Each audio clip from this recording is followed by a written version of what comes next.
just when you thought it was safe to go onto iTunes. This is Next Level Guy, the only website that makes self-development as fun as going to the movies. It's time to take the red pill and escape the Matrix.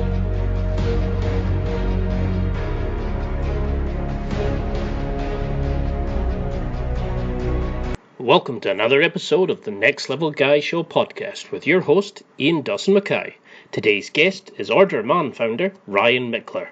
He's a father, husband, and Iraqi combat veteran, and in this episode we discuss modern men, masculinity, and how to be a great man and one worth remembering. But first, a quick word about our affiliates. Next Level Guy has some amazing deals with some awesome companies. To see the exclusive listener deals, discount codes, and special offers, simply go to www.nextlevelguy.com/affiliates. That's www.nextlevelguy.com/affiliates. I'd highly recommend picking up a copy of Tools from Titans book, that's from Tim Ferriss on Amazon, a Razor subscription from the Dollar Shave Club, or Alpha Brain from onit.com. If you want to build muscle and learn to be great in the gym, you need to also check out The Lifting Lyceum by Greg Nichols and Omar Isuf. You'll find the links on the affiliates page. And now to the interview with Ryan. Hope you enjoy it. Well, thank you very much for taking the time to do this, Ryan. Really appreciate it. If we were to have met a party and asked you what you did and who you were, how would you answer?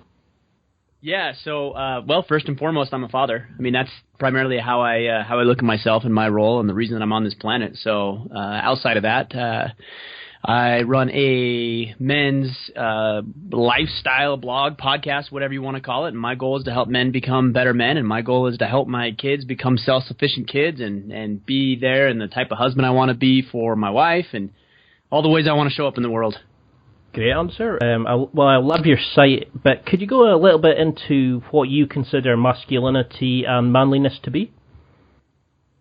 Yeah, sure. So that's a tough question because I've asked over 100 men now what that means, and I've got 100 different answers. But at the end of the day, I think being a man is being responsible and accountable for yourself, and it's also being accountable and responsible for those you have an obligation for. In my example, it's my wife, it's my children, it's my community, it's my employees, it's my neighbors.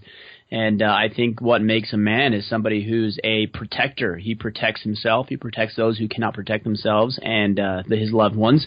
He definitely provides financially, physically, mentally, emotionally, spiritually, and he's a presider or a leader over those domains he has in his home and in his business and his community. So those are all things that make a man, and that's a very quick answer to that. But if I had to sum it all up together, that's what I'd say. And do you think they're exclusive? Do they work in conjunction? Does one produce the other, or how are they connected? You mean the roles of masculinity, or what specifically? With masculinity and manliness, do you think they're the same thing, or is one part is like masculine, part of manliness? I see what you're saying.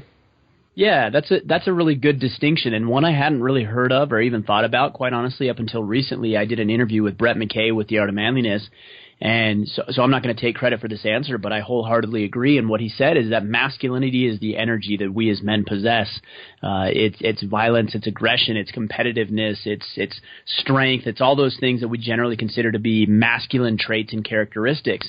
Left unchecked, they can create and wreak havoc in the world. And so manliness, for the distinction, is the ability to harness that masculine energy and power into a common good. And so whether that's raising your family, whether that's starting a business, whether that's serving in your community, however you want to show up in this world, manliness is about harnessing the masculine power in a way that's effective and productive for yourself and those around you. I mean, it's always interesting to see when I ask that question. Some people start talking about masculinity, some people talk about manliness, and it's interesting to see where they come from. So how do you think like a boy becomes a man? Back in the tribe days, they would go away and kill an animal to become a man. But we don't have that in modern day society. How can a guy listening to this, know that he's a man? Yeah, that's difficult because you're right. We don't have those modern day or the equivalent of what those rituals used to be in the modern day. So you have to create those things. You have to I don't want to say fabricate, that's not the right word, but you do have to craft those rituals for yourself and for the boys, the young boys in your life, specifically my 3 boys, and I coach baseball teams within the community. So you have to put yourself in difficult situations, because at the end of the day, what separates me from my boys, for example, is, again, the ability to take accountability and responsibility for my own choices. If I were to look at my boys, for example, they are still boys. They don't have much responsibility. You know, they've got to do some chores and some things around the house. They don't have much accountability. They might get in trouble if they don't get the chores done or walk their dog or whatever it may be. But at the end of the day, they don't really have a lot of responsibility, which is why we see grown men, 30, 40 years old, still living in their parents' basement playing video games, not taking any accountability or responsibility for their lives. And these are not men. They're boys still, even though they may be 30 or 40 years old. It's the same reason why a 15-year-old or a 16-year-old boy turns into a man, because his father dies or leaves for whatever reason, and now he has to step up and help provide for the family. He now has an obligation to be responsible and accountable to other people, and so he becomes a man sooner. But as far as creating this for yourself, it's about putting yourself in difficult situations. And I always make the distinction that it's not dangerous situations. That's not what we're looking for here. But we're looking for difficult situations. Last year, for example, I competed in a 60-hour endurance event. That was brutal. I mean, it was rough, and there was times that I wanted to give up mentally and physically and emotionally, but I bore down and I made it through it. And because I made it through it, it gave me a new frame of reference for how I wanted to show up and how I'm going to be more fully a man in my life and the people I care about. So if you can find situations, you can find scenarios that are difficult, that push you past your comfort zone, that create a new frame of reference for you to judge all your actions and decisions and behaviors off of, those are the types of things that make you a man quicker and more effectively. And for those people listening, why is it important to become a man? Why is it important to have that father figure? Why can't we just stay boys or, in between for the rest of our lives? What damage does it do to us in society for us not to develop into men? Well, so there's 2 angles we could take on this. One is mediocrity. Everybody's has been complacent in their life at some point. Everybody's been comfortable and living this mediocre life. And the reality is that if you can't accept full accountability and full ownership and responsibility for your life, you're always going to live somewhat mediocre. You're never going to go out and you're never going to do the things that you should be doing. The other side of this is if this masculine energy, which does not go away and it continues to develop in boys, is not checked, we run into Lord of the Flies type scenario. Have you read that book, Lord of the Flies? Yeah, that's a great book.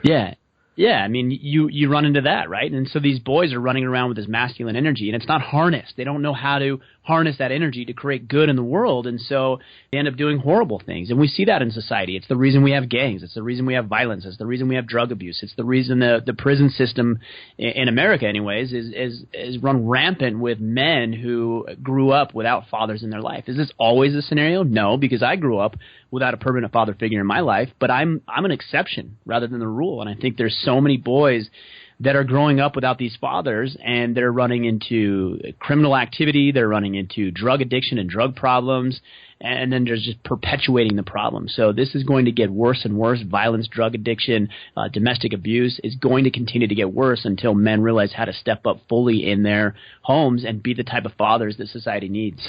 So what do you consider, I mean, I love that answer, absolutely brilliant answer, but what do you think makes a good man? How can we ensure that the next generation start resolving this issue and start, raising young men to be great future role models for others?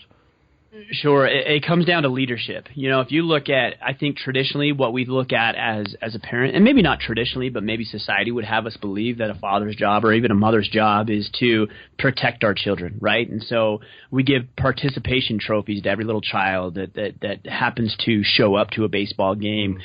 We keep them from anybody getting upset at them, or heaven forbid they become offended or they do something and they actually get in trouble for it, and there's no discipline and guidance and direction. And they get in the real world and they get slaughtered because they've never dealt with real world scenarios. And so I think a parent's job, to your point and your question, is that we as men need to allow our children to fail.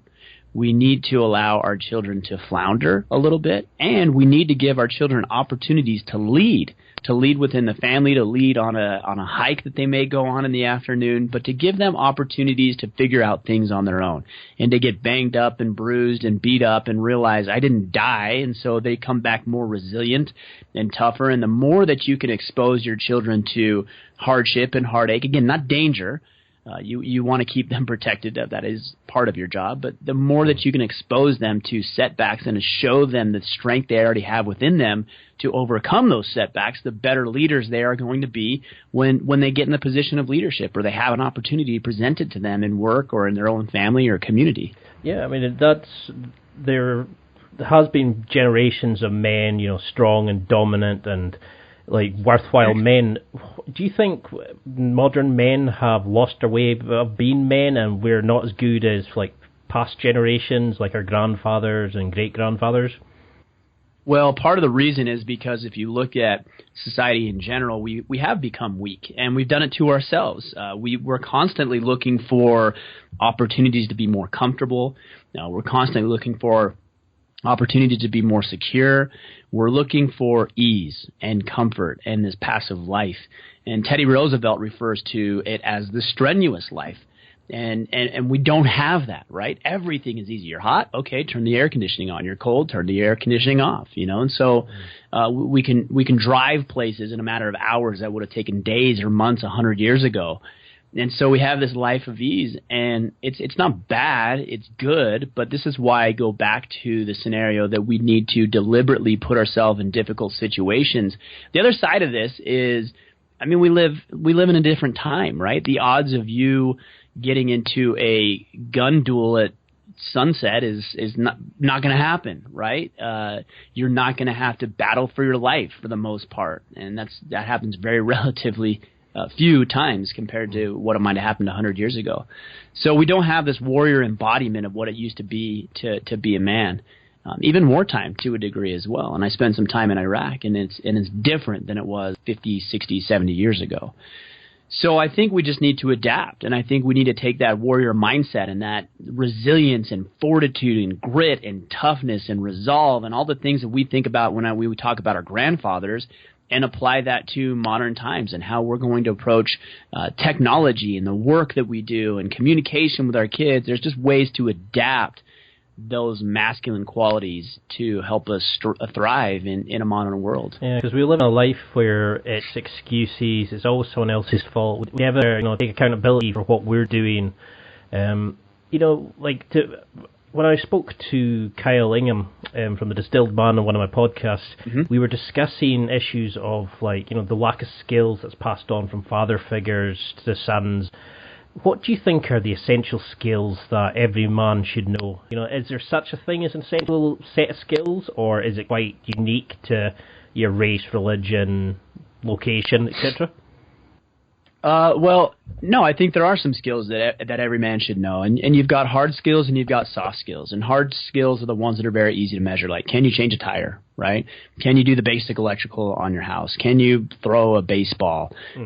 Or can you evaluate somebody who's in a medical crisis? Yeah, like if they're hurt or they get in a car accident, are you going to be able to know how to respond to that? That's important. Can you handle a firearm? I think that's important, because the odds are you're probably going to come face to face, not maybe staring down the barrel of a gun, but at some point you'll be exposed to a gun. Do you know how to handle yourself? Are you physically strong? Can you lift weights? Do you know how to run? Do you know how to do all these things that are probably going to serve you at some point in your life? Those are the hard skills that I do think every man needs to know. Now, the soft skills, they're a little bit more difficult to quantify or measure, but when you talk about soft skills, I'm talking about the ability to be compassionate, the ability to show empathy, the ability to communicate vision effectively, to articulate what it is you want, to be assertive in your communication. These are all soft skills that are harder to develop, but equally, if not more so, important, especially in this modern world. Yeah, I mean, I love that kind of thinking. It's, unfortunately, there's too many people who think that to be a man, you've got to fight, you've got to drink heavy. What do you consider a real power? What's real masculine power in your opinion? Knowing what you want and doing it. That's what it is. You know, you talk about drinking. I don't drink. That doesn't make me less of a man because that's just not something I want. Is somebody who drinks, in my mind, less of a man? No. That's their choice. But at the end of the day, what defines you is your ability to know exactly what you want. What you want in your relationship with your kids and your wife, what you want in your work, what you want in a career, what you want out of life in general. And this is probably more important than knowing even what you want, is your ability to act on those desires, your ability to move forward, your ability to take action, your ability to display courage when things get difficult or they're scary or somebody says something, heaven forbid, that offends you. Your ability to move forward, to drive on, and to accomplish the mission at hand is what makes you a man. Because that's where this site like nextlevelguy.com came from, was that, you know, I'd seen it as BS, that fact that if you weren't going around shagging, if you weren't going around drinking heavy, spewing at, that you weren't a man. And I knew there's more to life, and it was that investigation, and you realise there's so many people who are looking for more, but they just don't know where to go. And I think that's our problem now. We're paralysed by the amount of stuff and the abundance of options and things like that, and we've kind of lost our way. And I completely agree with what you say on your site. We've forgotten how to be men. So I'm a big fan of military history and past civilizations, you know, like the Roman Empire, Spartans, etc. Do you look at any of those kind of people, like Caesar, or like certain kings, or, you know, warriors from other past civilizations as great role models to you? I mean, do you take any concepts of their culture? Well, that's a difficult one because it's hard for me to resonate with, right? Like, it's hard to resonate with how a Roman soldier lived his life. I mean, it's so uniquely different than the way that we live ours that it's just not really something I even can fully appreciate or know what they went through. But I know, even looking back 60, 70 years, these military soldiers and war heroes, and the amount of grit and toughness, just toughness, physical, mental, emotional toughness, is something I strive for every day. And I've never been in a position that I know these guys 50 years, 100 years, thousands of years ago have gone through. But man, like, if I can only display an ounce of courage they possessed, I would feel pretty comfortable with myself. You know, you think about in America, you think about our ancestors traveling across the plains, for example, and taking years and years to get where they want, and losing children and losing parents and losing loved ones to storms and frostbite and freezing, harsh, brutal conditions. And this stuff is just something we don't fathom, but it's still admirable, and I hope that all of us can take that warrior spirit and that grittiness into our everyday lives when things get difficult for us. So who would you look to? You know, when I created this site, I looked at guys in the fictional world, the entertainment world, and looked at their, you know, what made them good men and tried to act more like them and wrote about it. So who do you look to as a role model in your life? Yeah, well, that's a good question. I mean, you talk about fictional characters, like one that, and I'll talk about real characters as well. But like Batman, you know, think about Batman, for example. Like, he, to me, is the embodiment of masculinity. Yeah, he's got a lot of money, but at the end of the day, he doesn't have any superpowers. He's an ordinary, kind of regular guy, right? And yet he takes this thing, bats, the things that he's most afraid of, and he completely flips the script and decides to make that his strength. And he embraces that fear, and he embodies that courage to go out and face something that other people won't face. He sees a problem with the world, and he addresses that problem in the way that he knows how, and he becomes bigger than himself. That's pretty cool. Like, that to me, again, is the embodiment of masculinity. But, you know, there's other historical figures I look to. Teddy Roosevelt, and I think everybody listening to this could probably attest to that, as somebody who embodies this masculine energy and this manliness and this presence and the embodiment of what it means to be a man. He's adventurous, and he's willing to stand his ground, and he's willing to fight for what he believes in.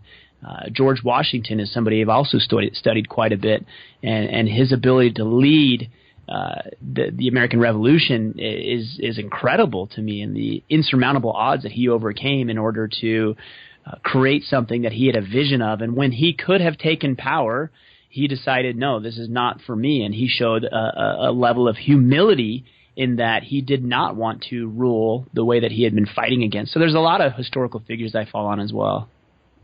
I mean, I'm a big Batman fan as well. I like Wolverine. Yeah. Sure, yeah. The film Limitless. There's so many amazing guys, but unfortunately, a lot of the strong guys are always shown to be the bad guys. But Batman was great because he deals with his own demons. He doesn't let something defeat him. So say if somebody's listening to this just now, they're feeling run down, they don't know where to start. What 3 tips would you give them to get off their arse and go for the life that they want? Yeah, so I've never met a man who didn't have an idea or a vision for the future. So even if somebody's down on themselves, they're in the trenches, I bet that they would still have an idea. I bet that they at least recognize to some degree they aren't happy with where they are. And if that's the case, I'd suggest that you find men, whether it's listening to a podcast or reading a book or finding local guys where you can connect with and they're having success and they're doing the things that you want to do, just be around them. Just be around them. Be present. Spend time with them. Go out and do the things that they're doing, because a lot of the way they think and behave and act is going to rub off on you. We've all heard the adage, you are the average of the 5 people you spend the most time with. And so if you can find and surround yourself with other successful men, that's what I've done in my life. And every time I find somebody to hang out with who is successful, I inherently become more successful, or I inherently learn something new about life or myself that I didn't know before because I couldn't see it. So I would say that's step number 1. Step number 2, morning planning. It is critical that every single morning you plan. And some guys will say, Ryan, I don't know what to plan. It doesn't matter. Just get up out of the bed, do some planning, think about what you want, visualize what that looks like, and write down a handful of goals, some things that maybe you just want to accomplish today. Maybe it's just, I want to do 10 push-ups today. Cool. Write that down. Maybe it's, I want to ask for a raise or a promotion. Great. Write that down. Work towards that. It might be, I want to connect with my wife. Good. How can you do that? Maybe I can just tell her I love her a couple of times a day, or I can read The 5 Love Languages, which is a book about how to connect with your significant other in a way that's meaningful to them. I mean, there's so many different things that you can do, but daily planning is critical. And then the third component that I would suggest, and there's an infinite number of things we can talk about, but third is what I call an after-action review. And so there's just not very many people who do this after-action review. And the after-action review is basically sitting down at the end of every engagement, encounter, activity, exercise, conversation, or day and asking yourself 5 very simple questions. Number 1, what did I get done today? Number 2, what did I not get done that I would have liked to have gotten done today? Number 3, what did I do well? Were there some areas that I really excelled? Number 4, what did I fall short on? What can I improve and where did I fall short? And then number 5 is, what can I do better tomorrow? And that gives you the ability to think, to visualize about how you're going to be better tomorrow than you were today. That's a fantastic answer. I really like that way that, you analyze the day, you looked at the strengths and the weaknesses, and then you prepared it for the next day. And I think that's the biggest problem, is so few guys have a plan for what they want to do. They just get up, go to work, watch TV, go back to bed, and they have something burning deep inside them, but it's easier just to stay in the shadows, and it's a really unfortunate way of looking at the world. And can somebody do this by themselves? How important are friends, and what happens if you don't have a good selection of friends, or you've just moved to a new area? How can we find that band of brothers, that strong brotherhood? Yeah, I mean, you can't do it on your own, because you're in the box, right? And you don't know what it looks like outside of the box. You don't even know you're in the box, and you are. And you can't do this completely by yourself, which is why you need to expose yourself to new information and new people, and surround yourself with those who are going to uplift you. If somebody dropped me in the middle of a city and said, go find friends, go engage, go be sociable, I would just jump online and I would find an activity that I enjoy doing. Maybe it's hiking, maybe it's shooting, maybe it's whatever, pick camping, whatever, pick something. And I would start looking for groups in my area that do those things. So I'd go look for a shooters club, or I'd go look for, I'd go to like the camping store, the outdoor store, and see if they have any events. And I'd start mingling with the people and the men who are interested in what I'm interested in. Meetup.com is a great place to go to find a lot of events with people who are very interested in what you're interested in. There's so many resources if you just show a little initiative and self-start and say, where are these people that I want to be around, and how can I put myself in their path? Conferences are another great avenue. I didn't really believe in conferences and retreats and these experiences and events up until about a year and a half ago. But I can tell you the relationships that I've made through these conferences has been invaluable. And I just would not be the same place as I am today if I would not have gone to these conferences and these things that I'm interested in. Yeah, I mean, I'm a big fan of meetup.com myself, and I always say to people, if you've got the problem, you can Google it, because you can imagine 10,000 other people have had it.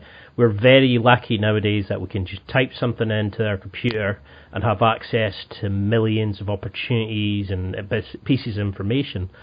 So one thing I did find when I researched you was, you seem an amazing father figure to your kids, and you talk about the virtues of fatherhood, and they seem to be growing to be awesome, little people. I don't really know them, but what can we do to be great fathers? How can we make sure our kids are raised to be not strong, but great human beings?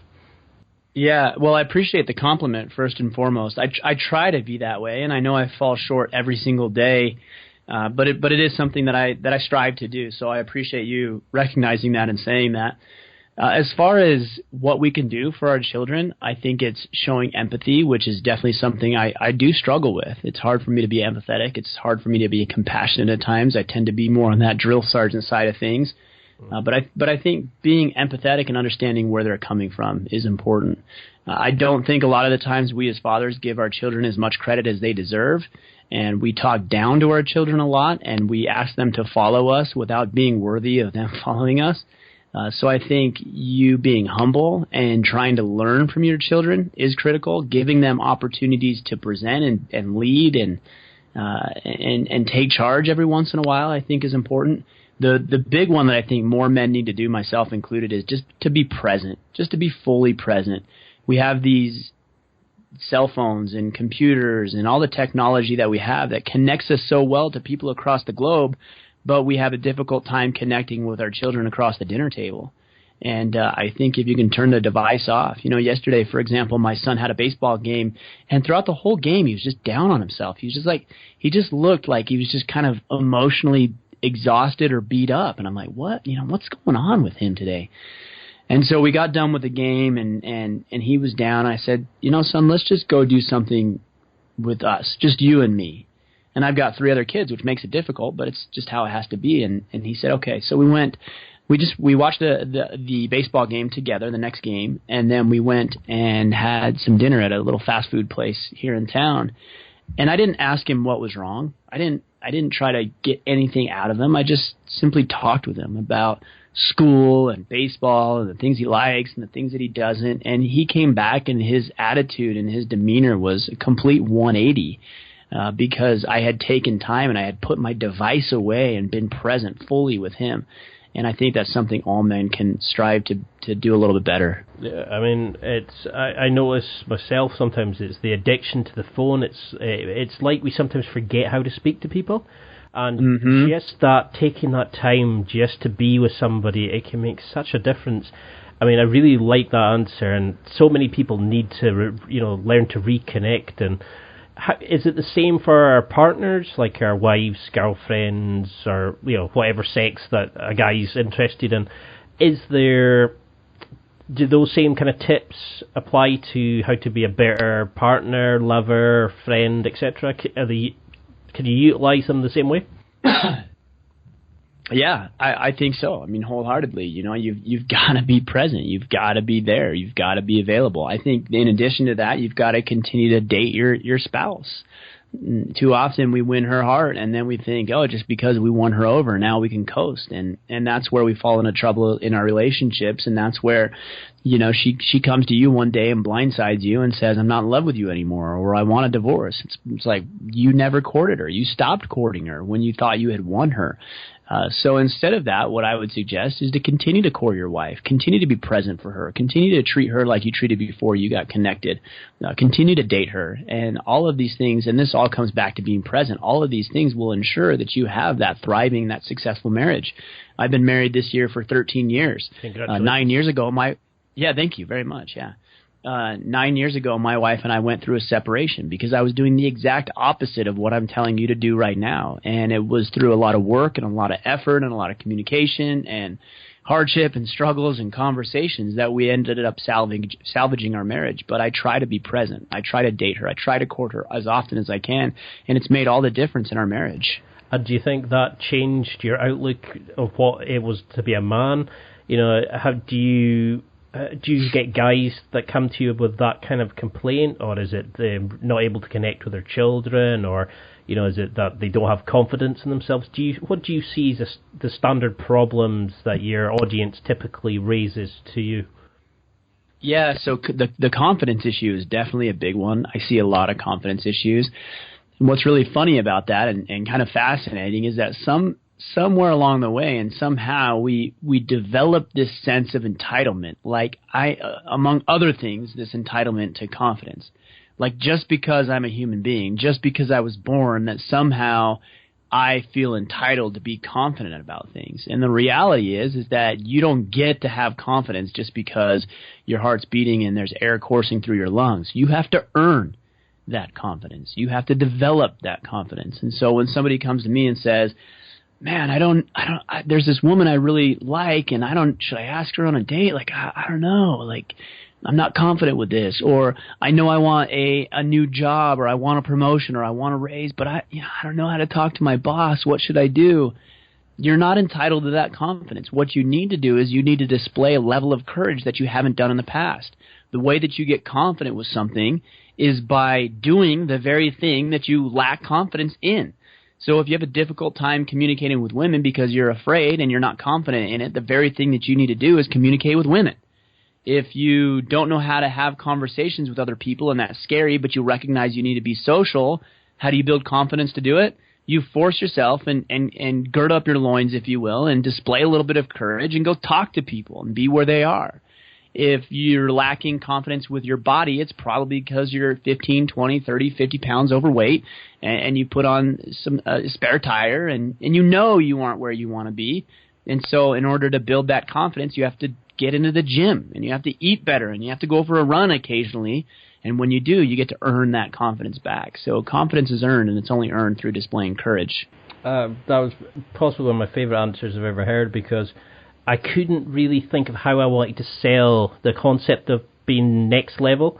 And I like that idea of, you're not entitled to it, so you just do it, you earn it, and that is the next level up. And then you have to do the next level, you have to, as you say, grab your nuts, go for the next one. You have to do the thing that you want to do. And, I always look at it as you're never complete. There's always another level of something in your life. And we have so many roles, like father, protector, provider, lover, whatever, partner, that we are never complete. But the journey of this kind of discovery is what we're here for. So how important, you mentioned there about physicality and stuff like that, how important is that? Should we be doing things like MMA, shooting, rugby, is that to replace the lost art of hunting and gathering and, working hard? Because we've kind of got into a modern age where we don't need to do anything, we just sit all day. Well, for the majority of us. Yeah, the answer is yes. We should do all of that. We should be physical. We're built to be physical. We're built to be strong. We're built to exercise and to run and to hunt and to fight and to do all of these things that the traditional man would do. And there's some people who say, well, not every man's a warrior. Not every man's this. You know what? Great. That doesn't matter. Every man should be in shape. And if he's not in shape, he's not going to be able to show up fully in his family. He's not going to be able to show up fully at work. He's not going to be able to show up fully in his community. He's not going to be able to show up fully in his charitable organizations or boards that he belongs to. So pick something. Like if you think XYZ is important, well, in order to be better at XYZ, you better be in shape. And so there was a time in my life where I was 50 pounds more than I weigh today. And I remember my kids, my two oldest boys, they said, Dad, can we go jump on the trampoline? And I had to look my boys in the eye and say, I'm sorry, guys, I can't. Because I literally could not jump on the trampoline. I was exhausted by the end of the day. And that was the moment that I knew for myself, like, okay, something's got to change. Like, this cannot continue. And so 3.5 years ago, I started to get back in shape, and I've lost 50 pounds. I've kept that weight off. I'm stronger than I ever have been, even in high school. I've done way more physically demanding tasks and challenges and events than I've ever done in my entire life. And you know what's interesting about that is it permeates across every area of my life. My income level, my sex life, my relationship with my wife and my kids, my ability to participate fully in the community activities that I have going on has all been enhanced because I decided to get my health in check. So yes, it is critical we do these things. And do you think that's the problem, is that, we are not men of action anymore? And, even just working out in sports is part of that, but why are we caring about what other guys think of us? Why are we not just finding our purpose and just going for it? And, how can they get the momentum to start doing these things? Because there'll be some guys listening going, oh, that's great, but, and they have 50,000 excuses. How do you tell them to cut through the BS and start working towards, because just getting going, the momentum creates action, but how can they get going at first? Well, anything that keeps you from what you want is an excuse. So I think first and foremost, you just need to recognize that you are an excuse-making machine. Like your whole life, and my whole life, I'm not just calling anybody else out, our lives are designed around making excuses for our own inadequacy. And the sooner that we recognize that, and the sooner that we realize that, the sooner that we can understand that everything our mind is trying to tell us to do is the exact opposite, traditionally and typically, of what we should be doing.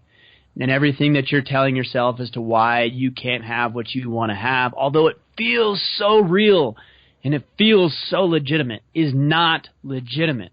Because if there's one person out there, just one, anywhere on this planet, doing what you want to do, then you can't tell me it can't be done.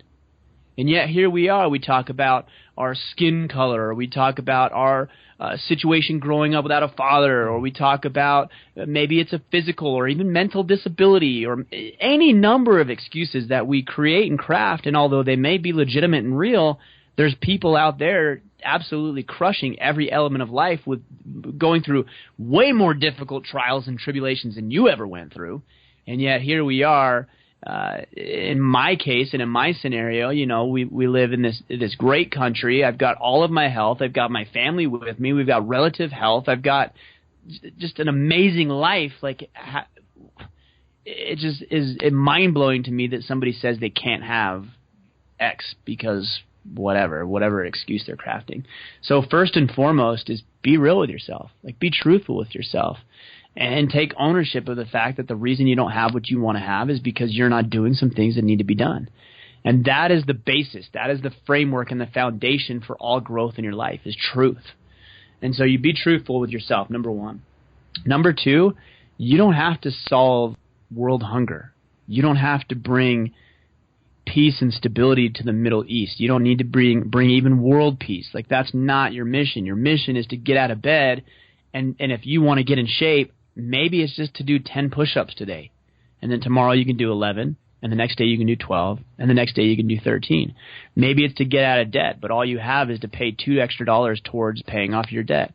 Cool. Start with $2, and then next month you can make it $3. The next month you can make it $5, and the next month you can take it 10. So I think we get ahead of ourselves and we think, oh, I've got this insurmountable gap that I need to bridge, and I don't know how to do it, and I don't know. I look at Ryan, I look at Ian, these guys are having success, and I want that success, and I don't know how to do it. Dude, you and me started somewhere, right? We started with something small, one first step, and then when you take that first step, that's what lights the path for the next step. but you won't see that next step until you take the first one. And it's that moment, isn't it? It's trying to tell people it's like everybody is still scared of things no matter what level of life they're in. But the ones who keep moving and keep doing things are the ones that succeed. Steve Kam from Nerd Fitness has a great article on confidence. He's called the Berserker Challenge, and it's about taking that 20 seconds just to do that one thing that terrifies you, and how, you know, like how the Berserkers used to charge full on head into battle, and they took that 20 seconds of pure unadulterated confidence, and it used to win them the battle, that initial charge. And it's that kind of attitude. It's like we've forgotten how to believe in ourselves. So we're now coming to the favourite part of the interview. I want to find out a bit more about you. So I'm going to throw out some prompts, and if you just come back with the first thing that comes into your mind. For instance, your favourite podcast. That's a good question. It would probably be... That's not your own, obviously. Right, yeah. You know that my favorite podcast right now is probably Star Talk Radio. I know that's probably completely different than what you've heard, but I have a tendency to consume myself with self-help stuff, and it becomes overwhelming, and sometimes I think it's good to unplug and pursue different hobbies and interests and activities. And Star Talk Radio is an astrophysicist. His name's Neil deGrasse Tyson, and he talks about the cosmos and space and travel and all of this stuff. It's kind of fascinating to me, and that allows me to unplug. So that's my favorite podcast right now. He's an amazing guy. Yeah, so you're familiar with him. I've been wanting to get him onto the podcast for a while. What's a bizarre fact about yourself, or unusual, that not many people would know? Oh, man. I'm an open book. That's the hard part. When you get into this space, like, you just share everything you have about yourself. Something unusual... I don't know. I mean, a lot of people know that I don't necessarily know that I served in the military. I mean, I guess that's not entirely common. We have a little mini garden and farm over here that we kind of like to live somewhat off the land, and we try to do that a little bit more every single year. So I guess a couple of things. I share everything, so there's not anything that unusual about me. Just an ordinary guy. Your favorite film? Favorite film, is that what you said? Sorry, favorite film, yeah. Oh, let's see. I don't watch a whole lot of movies. Man, you're asking me questions. It's like, I don't know. Tombstone, maybe. Braveheart's another one that I really like. The Patriot's another one I really like. So those are three I can think of right offhand. I don't watch a lot of movies. I like The Patriot. The Patriot was good. Such a good show. So we're coming up to the last 5 minutes, and I know you're really pushed for time. I cannot thank you enough for doing this. But do you want to just tell my listeners about like the Facebook group and the Iron Council, because I think they'll get a lot out of this, and how can we keep in touch with you? Because I know so many people will be wanting to follow you now. Yeah, you bet. So the Facebook group we've got just under 30,000 guys in that group now. And man, we're just having some incredible conversations about masculinity. I mean, you name it, we're talking about it. If it pertains to being a man, we're talking about it. So if you're interested in that and you want to join that Facebook group, it is closed to men only. It's facebook.com/groups/Order of Man. That's where you can get access to that. You can go to orderofman.com. That's our headquarters. So we've got our blog, our podcast, any events that we may be doing. We just got done a couple of weeks ago with a live event here in southern Utah, which is where I live. It was incredible, so we've got that. And then to your point, the Iron Council, that's our exclusive brotherhood, and that's roughly 280 guys right now, and we're having some, great conversations, but we're holding each other accountable to taking action and doing the work in our lives to improve in the relationships and the marriage and the kids and the bank account and the business and the health and every front that we're fighting right now. Yeah, I mean, I just love your site. I can't stop going into it without opening about 50 tabs and listening to your podcast. I mean, I listened to your recent one with Brett, and it was one of the best interviews I've heard in a long, possibly ever. Oh, good. Well, I appreciate that. I really like how you go into it, and it's just straightforward, helpful advice. I mean, I'd love to have you on again at some point soon. Can you just... The floor is yours if you want to... I mean, if there's anything that you want to mention, anything that you want people to take from this interview, it's open to you. Yeah, well, no, I appreciate that. I think, the biggest thing is anytime I get an opportunity to say something, it would always be take action before you're ready. There's just too many guys that are sitting on ideas, that are him-hawing around, kind of thinking, what should I do? I don't know if I should move forward with this. What if people ridicule me? What if I get mocked? What if I fail? And we come up with, like we talked about earlier, all of these excuses as to why we shouldn't act. And I'm here to tell you that you owe it to yourself. You owe it to yourself to move forward on that idea. And you owe it to the people that are relying upon you, your family and your community and your neighborhood and quite frankly, the planet. There's somebody out there, Ian, waiting for your message. There's somebody out there waiting for my message. And there's somebody out there waiting for you to live the type of life that you were meant to live. They're waiting for you to actually pull the trigger. And until you do, they're always going to live this life of mediocrity. And I think one of the primary responsibilities of men is to lead. And part of leading is that leaders go first. They don't ask their quote-unquote followers to do something they wouldn't do or haven't done already or on their own. And so I think you've got to go first. You've got to take action. You've got to display courage. You've got to overcome the things that have been holding you back. I think that's a perfect answer. I mean, it's like you're speaking directly to every single person listening, because you're confronting our worst demons, that thing that makes us want to sit and do nothing, and making us realise we can be better men, and that's a great thing. Your site is helping so many people. I just can't thank you enough for doing this. Just keep doing what you're doing. I suppose the only other question I would have is, do you think all men need a beard? No. A lot of people ask me that, actually. Like, what is masculinity? What does facial hair have to do with masculinity? It doesn't. If you've got it, I think here's my philosophy about beards. If you can grow a beard, and you have a wife who approves of you growing a beard, then I think you have a moral obligation to grow that for all the men who can't grow a beard and or don't have women in their lives who like beards. So it's kind of like my moral responsibility to do this. I like the justification. I like it. Well, thank you very much, Ryan. I'm sure you've made another barrage of fans. It's been an absolute pleasure, and I hope to have you on again sometime soon. Ian, appreciate you, brother. Thanks for having me on. I appreciate what you're doing in your work as well. No worries. Have a great evening. Thank you very much for your time. That's it for another week. Thanks for listening. Absorb it, practice it, use it. Until next time, keep trying to hit that next level in your life.